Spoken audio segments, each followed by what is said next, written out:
lokasi.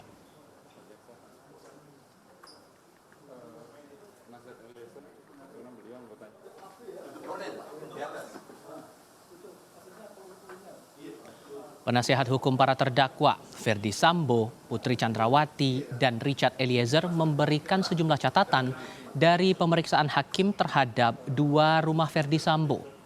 Pengacara Sambo mengapresiasi hakim mengabulkan sidang pemeriksaan tempat dan berharap hakim memutus perkara sesuai fakta.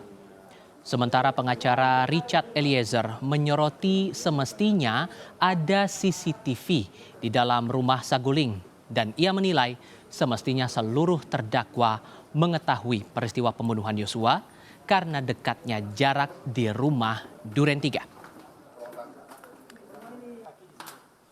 Mengajukan surat permohonan untuk pemeriksaan setempat agar majelis hakim atau bisa melihat situasi atau kondisi tempat kejadian perkara, mulai dari Saguling di lantai 3, mulai dari di lantai dasar sampai dengan di TKP di Duren 3 ini.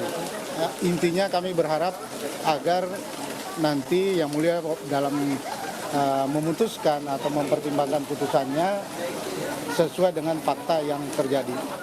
Catatan terkait rumah Saguling, di mana yang menjadi sorotan kami ketika tidak ada CCTV lantai 2 dan lantai 3. Tadi majelis hakim sudah melihat secara langsung ya, bahwa ada CCTV sebenarnya.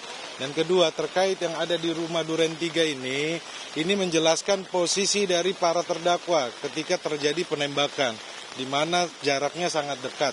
Ada salah satu terdakwa yang menyampaikan tidak melihat, menurut kami sangat tidak mungkin karena jaraknya sangat dekat. Jadi hari ini menggambarkan situasi bagaimana perkara penembakan, situasi yang ada di TKP.